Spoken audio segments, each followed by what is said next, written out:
사람들이 그 얘기도 진짜 많이 물어보는데 스터디 하셨나요? 아니요. 오. 하기는 했는데 네. 대학 졸업하고 바로 임용을 보신 게 아니잖아요. 맞아요. 이제 1, 2년 정도만 근무하다가 다시 이제 시험을 봐야 되겠다라고 생각을 하고 취업을 했는데 그때 나이가 이제 30살 부근이었었는데 네, 안녕하세요. 오늘은 합격생 선생님을 한 분 모셨습니다. 저는 작년에 이제 공부해서 올해 경기도 최종 임용 합격한 화학교사 강대훈이라고 합니다. 가장 먼저 궁금한 게 보통 이걸 보시는 분들은 지금 임용 공부를 하고 계시는 수험생 분들이실 네. 거예요.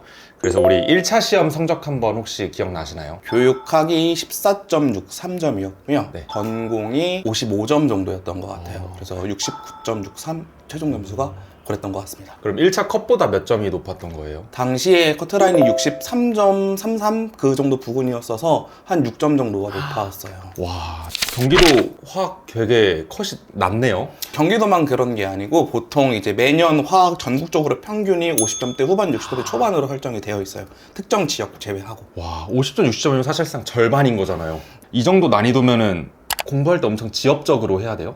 지역적인 건 아닌데 개념을 가지고 응용해서 문제를 풀어야 되고 또 답안지에 풀이 과정까지 이렇게 적어야 되다 보니까 그래서 조금 다른 과목에 비해서 물리, 화학이 생명과학, 지구과학 비해서 점수가 조금 낮은 게 조금 그렇지 않을까라고 개인적으로 생각해요. 수학 그 임용 시험이 수학을 거의 대학 수학 그 완전한 이상적인 수학을 해야지 합격할 수 있는 수준이라고 들었거든요. 네. 화학도 그래요? 맞아요. 저희도 물어보는 건 항상 전공 수준의 화학 지식을 물어보고 있는 거고요. 고등학교 수준의 화학이 아니라 대학교에서도 전공자들에서도 수준급의 화학을 물어보는 거고 네. 그러다 보니까 그 과정과 답까지 정확해야 답으로 인정되다 보니까 이렇게 합격 커트라인은 결국 막 50점, 60점 이러는 거예요. 맞아요. 전 그것도 또 여쭤보고 싶은데 원래 선생님께서는 대학 졸업하고 바로 임용을 보신 게 아니잖아요. 맞아요. 어떻게 임용을 보시기로 결심하셨는지도 궁금해요.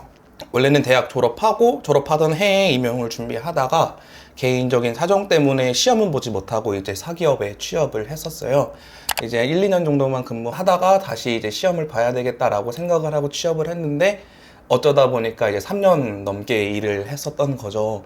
그때 나이가 이제 30살 부근이었었는데 지금 아니면 더는 이제 도전해 볼 수 없겠다라는 생각 때문에 그러다 보니까 자연스럽게 임용에 눈이 돌아가게 됐고 과감하게 이제 퇴사를 하고 1년 정도는 그렇게 했습니다. 퇴사하고 사실 공부를 한다는 건 너무 쉽지 않은 결정인데 그걸 또 합격으로 이뤄내셨네요. 너무 다행이죠.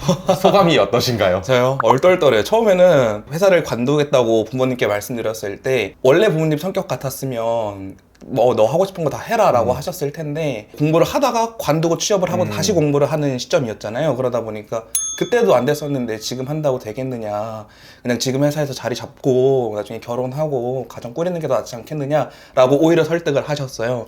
그러다 보니까 저도 이게 정말 잘한 결정인가 항상 이제 의심이 많았는데 너무 운이 좋게 붙어가지고 너무너무 다행인 거죠. 그러면 전업 수험생으로 1년 동안 딱 하신 네. 거고 몇 월부터 시작하셨어요, 공부는? 퇴사는 제가 11월까지 근무를 하고 12월부터 관두기 시작을 했고 너무 아무것도 없이 1월부터 노량진 학원에 가기가 조금 무리일 거라고 생각을 해서 공부를 시작한 건 12월부터 공부를 12월. 시작하긴 했습니다. 대학을 졸업하고 나서 회사 생활 3년 하시고 전공을 어쨌든 공부를 하셔야 되는데 되게 많은 부분이 휘발되고 그러니까 화학과 관련된 일을 안 하셨을 수도 있으니까 네. 제로 베이스 아닌 제로 베이스에서 시작하셨을 네. 것 같은데 과학 실험 장비들을 판매하는 일을 했었어요. 고등학교 교육 과정에 맞게 저희가 판매하는 장비를 이제 어떻게 쓸지 매뉴얼을 개발을 하는 일을 했었는데 사실 이제 보는 자료들이 다 고등학교 자료였다 보니까 말씀하신 것처럼 대학교 지식이 많이 휘발되기는 했었어요. 처음에 노량진에 갔을 때 이제 같이 공부하던 그 수험생들이 대부분 졸업하자마자 이제 공부를 많이 하시니까요. 맞아요. 근데 그러게 오히려 더 자극이 돼가지고 더 열심히 해야 되겠다라고 생각을 해서 오히려 저한테는 좋은 자극제였던 것 같아요. 어떻게 보면 30살쯤에 이제 합격을 하신 건데 합격생 교육 받으러 가잖아요. 거기 갔을 때는 전반적인 연령대가 어땠어요? 좀 전반적으로 이제 나이 스펙트럼이 되게 넓은 것 같더라고요. 정말 20대 졸업하자마자 합격하신 분들도 계시고 기간제 오래 하시고 붙으셔가지고 40대, 50대이신 분들도 봤고요. 나이 스펙트럼은 굉장히 다양을 했었고 학원에 갔을 때도 제가 30살 부근에 학원에 처음 갔으니까 아, 학원 가면 내가 나이 제일 많겠다. 내가 가만히 조용히 학원만 다녀야 되겠다 생각을 했었는데 저보다 나이 많으신 분들도 몇 분 계시더라고요. 나이가 절대 중요한 건 아니구나 되게 많이 깨달았어요. 특히 임용시험 자체가 이 교사를 하시다가 아이를 낳는다든지 다른 일을 해보시다가 다시 오시는 분들이 꽤 많으시더라고요. 저 작년에 저희 면접 컨설팅에서 만났는데 그거 할 때도 아이들 이제 다 키워서 다시 이제 교사를 하고 싶어서 왔다 이러시는 분들도 꽤 많았어서 또 그분들이 갖고 있는 어떤 아이디어나 매력이 20대 초반 대학을 갓 졸업한 사람이 갖고 있는 것과는 또 다른 것도 있어서 내가 늦은 건 아니까 하시는 분들이 꽤 많더라고요. 진짜 언제든 도전할 수 있는 게 또 임용시험의 매력인 것 같아요. 이제 졸업하자마자 공부를 시작했던 사람들이 있을 것 같은데 이제 대우님처럼 회사를 다니다가 공부를 시작했을 사람들의 장점 지역적인 부분도 되게 많이 봤었어요. 옛날 같았으면. 이제 어린 친구들은 졸업을 하자마자 이제 바로 시험을 보니까 전공 지식이 많은 상태에 사소한 것까지 다 챙기려고 하는 게 성격에 맞으면 정말 괜찮은데 그렇지 않으면 오히려 스트레스인 거잖아요. 근데 저는 애초에 그런 베이스가 아예 없는 상태에서 정말 중요한 것도 지금 모르는데 내가 지역적인 것까지 볼 수 없다. 라는 생각이 너무 강했기 때문에 정말 중요한 거에 조금 집중할 수 있었다라는 게 장점이었으면 장점인 것 같기는 해요. 여유를 갖고 편안하게 진입한 게 아니다 보니까 이번에 무조건 합격해야 되고 나는 좀 늦었다라고 생각하니까 오히려 확실한 것들로 이렇게 맞아요. 좀 분배를 잘 하셨네요. 보다 보면 그 지역적인 거 보고 맞아요. 싶잖아요. 저거까지 알아야 될 것 맞아요. 같고 저기서 나오면 어떡하지? 내 입장에서는 그것까지 볼 필요 없다 라고 메인에 집중한 게 더 좋은 효과를 냈네요. 맞아요. 그 다음으로 여쭤보고 싶은 게 되게 긴 마라톤이라고 생각을 하거든요. 우리가 이 시험을 대하는 선생님만의 어떤 마인드셋을 가지고 대하셨는지 그게 가장 먼저 궁금합니다. 오랫동안 공부를 안 한 상태에서 다시 공부를 했다 보니까 노량진의 학원에 직강으로 나갔어요. 그러다 보면 일주일 중에 일요일 제외하고 월요일부터 토요일까지 다 학원에 나갔는데 학원 수업이 보통 이제 짧게 끝나면 오후 1, 2시에 끝나고 늦으면 5시, 6시까지도 수업이 있으니까 사실 그날 수업을 들은 걸 소화하기도 벅차더라고요. 그래서 뭔가 내가 이번 주에는 뭘 해야지, 이번 달에는 뭘 해야지 뭔가 구체적으로 계획을 세우기보다는 그날 내가 주어진 공부한 것들만 잘 소화하자라는 마인드였고 그냥 내가 하루살이처럼 오늘 할 건 오늘만 하고 오늘 끝내자라는 마인드로 그런 식으로 수험 생활에 임했습니다. 하루살이의 마인드로 계속 공부에 임하신 네. 거네요. 점수가 안 나오면 어떡하지? 아니면 이 방법이 맞을까? 이런 생각을 하기보다 그냥 하루살이처럼 네. 오늘 그냥 내가 해야 할 일을 한다. 맞아요. 이번에는 이렇게 하면 진짜 안 좋은 것 같다. 선생님의 사례일 수도 있고 주변에서 봤던 어떤 사람들의 사례를 봤을 때 이런 마음가짐으로 시험을 임할 때 좀 힘들어 하더라. 아니면 좀 결과가 안 좋더라 하는 게 있나요? 너무 많은 합격 수기를 읽는 걸 추천하지는 않아요. 이제 임용고시를 준비하시는 선생님들이시면 다 중고등학교 때나 또 교직이수를 하셨다고 하면 대학교 때 공부로 꽤나 방구 끼신 분들이시잖아요, 다들. 그런 분들일수록 본인들이 고수하는 공부 방법이 있을 거라고 생각이 들어요. 남들이 그 방법이 정말 비효율적이라고 이야기를 해도 그 방법이 자기한테 맞았으면 정말 자기한테 잘 맞는 옷인 거잖아요. 합격 수기를 여러 개를 읽고 남들은 저렇게 해서 저렇게 합격했대 라는 이야기에 너무 많이 휘둘려서 나한테 맞지 않는 옷까지 그렇게 막 입는 게 저는 조금 수험생들이 경계해야 되는 마음가짐이지 않을까라고 생각이 들어요. 참고하는 건 너무너무 좋은데 그 읽고 이게 나한테 필요한 거다 필요하지 않은 거다라고 명확하게 구분할 줄 아는 그 용기도 좀 되게 많이 필요한 것 같아요. 저는 사실 합격 수기를 많이 읽으라고 추천하는 편이거든요. 방법론에 있어서는 똑같은 이야기를 저희가 하는 것 같아요. 그 사람들이 했던 방법을 보면서 그럼 내가 지금 하려는 이 방법을 써도 되겠다. 저 사람 합격했네? 이렇게 보면서 이제 가져오는데 사실 그 합격 수기만 보고 그걸 똑같이 카피하는 건 너무 어렵잖아요. 맞아요. 사실 불가능하기도 하고 이렇게 자기만의 어떤 관점을 가지고 자기만의 공부 방법을 세워야 된다라는 그 선생님의 말씀에 너무 공감합니다. 100명의 합격생이 있다면 100명의 합격 방법이 있다라고 많이 말씀을 드리거든요. 사실 오늘 선생님을 모신 것도 선생님의 합격 방법을 들어보려고. 그래서 대우님이 말씀하신 대로 참고는 하되 구분해서 내가 쓸지 말지 정하는 게 좋겠다. 네. 너무 공감합니다. 루틴을 계속 유지하시는 거잖아요. 놀고 싶을 수도 있고 술 엄청 많이 마시고 그 루틴을 내가 못 지킬 수 있고 내가 그 루틴을 지키지 못해서 리듬이 깨졌을 때 어떻게 다시 돌아오는지 아니면 루틴 난 한 번도 깨본 적 없다. 깨본 적 없는 건 거짓말이고 물론 깬 적 있죠. 저도 이제 술 약속이 있거나 몸이 안 좋거나 이제 학원에 빠지는 경우가 있으면 그걸로는 스트레스를 안 받으려고 했어요. 내가 이걸 안 들으면 뒤에 거 다 밀리는 거 아니야? 라고 스트레스를 받지 않고 어차피 일요일엔 지금 비어있는 시간이 하루 있었으니까 그때 시간을 최대한 잘 활용을 하자 내가 이날 못했으면 이거에 대한 거를 일요일 날 해야지 그 다음 주에 있는 수업을 다 이어갈 수 있는 거니까 대신에 그 주에 주어진 거는 일요일까지는 무조건 끝내자라는 생각이 있었기 때문에 아픈데 막 학원을 억지로 나가지는 절대 않았고요. 일요일에 내가 소화할 수 있는 양만큼만 이렇게 조절을 해가면서 그렇게 빠지고 그랬던 것 같아요. 지금까지 이렇게 마인드셋에 대해서 말씀을 해주셨는데 이번에는 좀 더 구체적인 방법을 여쭤보고 싶어요. 어떻게 공부를 해서 어떤 방법들을 썼고 그게 어떻게 합격까지 이어졌는지 한번 여쭤보고 싶은데요. 네. 가장 먼저 사람들이 많이 궁금해하는 게 임용 수험생은 하루 루틴이 어떻게 되나요? 이런 걸 많이 여쭤보시거든요. 네. 어떤 루틴으로 하루를 지내셨는지 좀 궁금해요. 우선 오전 시간 월요일 보통 노량진 학원에 가면 월요일 화요일은 교육학 수업이 보통 있고 이제 수목금토는 이제 전공 수업이 있는데 교육학으로만 조금 말씀을 드리면 교육학은 보통 점심 먹을 시간에서 수업을 마무리해요. 그러면 오전에 수업 듣고 점심 먹고 나면 오후에 이제 복습을 하게 되는 거죠. 그 복습 방법은 이제 사람마다 다르겠지만 저는 단권화를 추천하지 않거든요. 저한테는 비효율적이었다. 초반에 공부 방법을 몰랐을 때는 그 오후 시간에 단권화 자료 만들고 자료를 많이 읽어보고 3월달부터는 많이 쓰지는 못하니까 그냥 내가 알고 있는 지식 같은 거 한 달락 쓰기 정도 그런 식으로 오후까지 공부하고 필요하다면 시간이 남는다고 하면 전공 공부를 추가로 조금 했고요. 월화에는 그렇게 교육학만 하는 날이었던 맞아요. 거예요. 그리고 수목금은 전공만 하는 날. 네. 그럼 아침 몇 시에 일어나서 밤 몇 시에 공부를 마치셨나요? 보통 수업이 9시니까 또 아침 집이 9시. 노량진이랑 가까웠어서 한 7시 반쯤에 일어나서 씻고 밥 먹고 노량진을 출발을 해서 이제 바로 수업을 듣고요.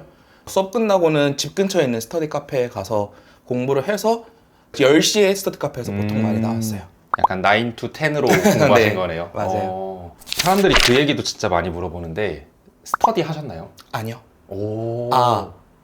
하기는 했는데 네. 그런 내용을 공부하는 스터디는 아니었고요. 네네. 제가 혼자서 하기 귀찮은 것들에 강제성을 부여하는 스터디를 했어요. 예를 들면 교육학 아까 말씀드린 산달락 쓰기를 해본다거나 전공 같은 경우에는 문제를 뭐 1번부터 5번까지 푼다거나 혼자 해야 되는 건데 하기 싫은 걸 스터디하면서 안 해오면 뭐 벌금 얼마 이런 식으로 강제성을 부여하는 스터디는 했지 서로의 내용을 공유하고 자료를 공유하는 스터디는 하지 않았어요. 학습하는 스터디는 아니고 학습은 학원에서 혼자 다 하고 인출하는 연습을 해본 그쵸? 거네요. 맞아요. 그 걱정을 되게 많이 해요.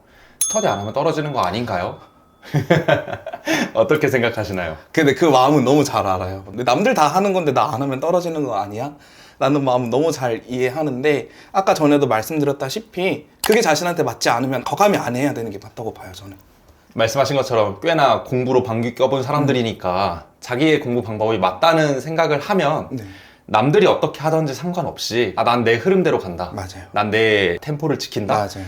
라면서 가는 게 진짜 중요한 것 같습니다. 인강 말고 학원을 선택하신 것도 조금 더 선생님한테 맞는 공부법이라서 그렇게 하신 건가요? 네, 저는 인강을 보면 완전히 풀어지는 스타일이었어서 그것도 이제 강제성을 부여하기 위해서 직강을 나간 것도 있고요. 저는 직강을 지루해해서 인강을 좋아하거든요. 진짜 이게 스타일이 사람들마다 맞아요. 자기 스타일이 있어서 남의 걸 따라하는 게 아니라 자기 걸 해야 되는 것 같아요. 맞아요. 그래서 전 직강 가신 것도 스터디도 그렇게 활용하신 것도 자기만의 어떤 공부 루틴을 찾으신 것도 다 대우님이 자기 안에 데이터 안에서 뭔가 만들어내신 게 아닐까. 그래서 이 영상을 보시는 분들도 저희의 이야기가 다 하나하나의 그냥 사례일 뿐 네. 결국 나한테 맞는 걸 해야 된다. 네. 그게 진짜 중요한 것 같아요. 맞아요.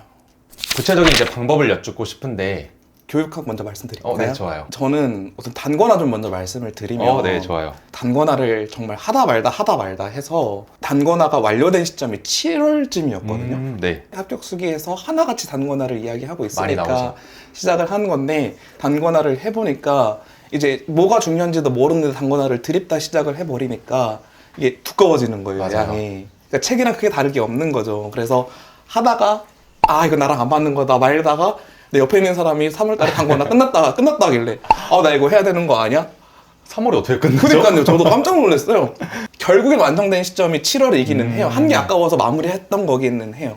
마무리를 되던 시점에 선생님 자료를 접하면서 이제 내가 정리한 자료에서 선생님이 정리하신 자료랑 이제 비교하면서 둘이 공통적으로 쓴 건 확실히 중요한 거다라고 생각을 해서 공부를 했고 단권화를 그래서 그것도 성격에 맞으시면 하고 안 맞는데 굳이 해야 될 필요는 없을 것 같고, 다만 좀 추천을 드리는 건 저는 목차 쓰기를 조금 했었거든요. 네. 목차 보면서 목차에 제목만 이렇게 적어놓고 그 옆에 빈칸의 인출을 저는 쓰지 않고 구두로만 인출을 말로. 했어요. 그렇게 하는 거는 조금 추천을 드려요. 이 목차 쓰기는 전공도 똑같이 하셨어요? 맞아요. 저도 그 단권화를 저는 참을 수 없이 하는 거였지 저도 막 좋아서 하는 건 아니었거든요. 하면서 너무 힘들었지만 제가 그렇게 해야지 이해가 돼서 근데 저도 말씀하신 것처럼 제 자료만 본 게 아니라 저도 그렇게 합격생들의 자료를 구해서 합격생 자료랑 내 자료를 비교해보고 똑같이 했던 것 같아요. 교육학 공부 이렇게 하면 좋다. 두세 가지? 이렇게 하면 좀 안 좋았다. 두낫 세 가지. 제가 했을 때 좋았던 거는 아까 말씀드린 목차 쓰기. 저희 문제도 이제 백지 인출이 아니잖아요. 문제 상황 주고 인출하는 거니까 학자명을 보고 이 학자명이 주장한 뭐 교육과정이 뭔지 이렇게 목차를 보면서 내가 인출하는 연습은 굉장히 많이 도움이 됐었고요. 두 번째로는 제가 한 방법은 아니고 제 주변 지인분들이 했던 건데 카드로 정리를 하신 분이 있더라고요. 앞면에는 이름만 적어놓고 그 뒷장에 정의 적어서 이동하시면서 이렇게 보시더라고요. 그것도 어쨌든 정리의 일환이다 보니까 저랑 맞지 않아서 안 했던 건데 정리를 좋아하시는 분이라면 이동 시간에 그렇게 조그마한 카드로 교육학 암기하고 인출하는 연습하시기에는 정말 좋은 방법이라고 생각이 들어요. 좋지 않은 방법이라고 개인적으로 생각하는 건 첫 번째로는 여러 강사님의 교재를 다 보려고 하는 건 너무 안 좋은 것 같아요. 어떠한 수업이든 합격생은 나왔을 거라고 맞아요. 생각이 들거든요. 교재만 정말 잘 파면 합격할 수 있다라는 이야기인 거니까. 그래서 너무 많은 자료, 너무 많은 강사의 책을 다 소화하려고 하는 건 너무 욕심이라고 생각이 들어요. 오히려 혼란이 더 많이 생기는 것 맞아요. 같아요. 용어가 다르니까. 맞아요. 이것도 개인 취향 차이인데 저는 두문자법으로 외우지 않았어요. 선생님께서는 굉장히 그거를 강조하시는데 저는 왜 그러냐면 애초에 이거를 문장으로 만드는 게 어렵더라고요. 그러니까 키워드는 기억이 나는데 그 키워드를 이제 문장으로 만들기가 조금 어려워했었어요. 두문자법은 키워드의 앞글자만 따가지고 암기를 하는 방법이다 보니까 그 방법이 저에게는 글자가 뭘 의미하는지의 연결의 매칭이 잘 되지 않았어서 두문자법 암기는 저한테 맞지 않았는데 이것도 이제 사람의 성향에 따라서 그렇게 학습하시는 게 훨씬 좋으신 분이라고 하면 좋은 방법일 수 있는 거고요. 저는 진짜 암기를 못해서 이 키워드를 안 떠오르더라고요. 그러다 보니까 나는 이 키워드를 어떻게든 내 머릿속에 넣어야지 하면서 청킹 두 문자를 썼던 건데 이렇게 그냥 문장으로 말하는 게 오히려 편한 사람이라면 문장으로 계속 인출을 해보는 것도 좋은 것 같아요. 맞아요. 그래서 이렇게 추천하는 방법과 추천하지 않는 방법도 말씀을 해주셨고 요즘 또 교육학의 어떤 출제 경향을 계속 네. 보시게 되잖아요. 네. 예전은 시험들이 이랬는데 요즘 시험이 이랬고 와 그럼 올해는 뭐 나올까 이런 거 되게 생각을 많이 해보게 되잖아요. 어떤 거 같나요? 요즘의 출제 경향. 교육학에 한정지어서 제가 감히 예상할 수는 없겠지만 예상하신다는 줄 알고 예상할 수는 설레 뻔했어요, 없겠지만 작년 문제로 예시를 들면 굉장히 특이한 게 온라인 상황에서의 학습자들과 상호작용을 물어봤어요. 근데 이제 이게 코로나 시기가 지나고 나서부터는 온라인 학습에 관해서 나오지 않을 거다라고 하는 게 수험생들의 어떠한 이제 일반적인 맞아요. 견해였는데 저도 이제 그 부분을 되게 약해서 보기는 했는데 이게 나와 버렸더라고요. 아무도 예상을 할 수는 없지만 4개의 문제 중에 한 문제는 기상천외한 문제가 나온다라는 건 확실하고요. 그 다음에 조금 특이했다라고 제가 생각을 하는 건 학원위의 세주체를 물어보는 문제가 맞아요. 있었어요. 근데 그 3개가 묶어서 부분 점수로 1점이었을 거예요. 옛날 스타일의 문제였다라고 하면 각각의 하나해서 1점이었을 텐데 얘네가 묶여서 1점이었다라고 하면 앞으로의 다른 문제들도 2-3가지를 묶어서 1점을 줄 수도 있겠다. 그러면 조금 더 공부가 디테일해져야 되겠다라는 생각은 있었어요. 4문제 중에서는 한 문제는 모르는 게 나올 수 있다. 네. 준비 안 한 게 나올 수 있다. 무조건이요. 플러스 이렇게 1점씩 주는 것도 이제는 예전처럼 하나하나 주는 게 아니라 뭔가 묶어서 다 맞아요. 맞으면 1점 줄 수도 있다. 그러다 보니까 그거를 세부적으로 외워야 될 수도 있겠다. 맞아요.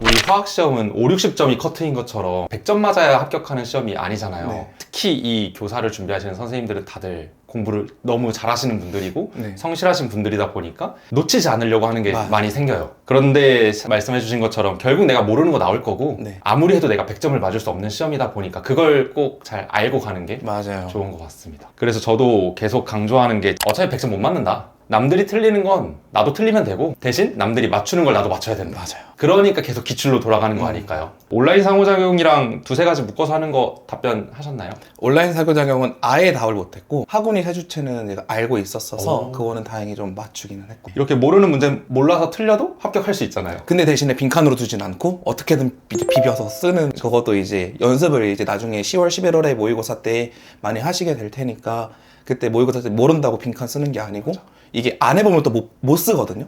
그래서 연습도 많이 해보셔야 될 것 같아요. 그 말이 되게 만드는 거. 맞아요. 그거 사실 면접도 그럼요. 이게 뭐지? 하지만 안다는 듯이 나를 이거의 전문가라는 듯이 네. 그 면접 준비하다 보면은 교육학에서도 이런 연습이 되셨던 분들이 면접도 되게 잘 하시는 것 같아요. 그래서 면접 잘 하셨잖아요. 저요. 감사합니다. 교육학에서 마지막으로 뭔가 하시고 싶은 말씀? 총 정리를 해보신다면 교육학 공부란? 교육학은 무조건 꾸준히 해야 되는 것 같아요. 휘발성이 너무 강해서 하루하루 조금씩이라도 저도 이제 이동하면서 좀 많이 봤거든요. 꾸준하게 하시고 모르는 건 과감하게 버릴 줄 아시고 거기에 너무 얽매이지 마시고 남들 맞는 평균 점수를 맞자가 제 교육학 공부의 모토였습니다. 좋습니다. 네. 교육학 공부법 너무 잘 들어봤고요. 네. 이제 전공 화학 공부법에 대해서도 한번 알아보도록 하겠습니다. 네. 그리고 이 공부만큼은 정말 누구나 할 수 있는 공부다라고 생각을 해서 여기에서 무조건 고득점을 맞아야 되겠다라는 생각으로 처음에 공부를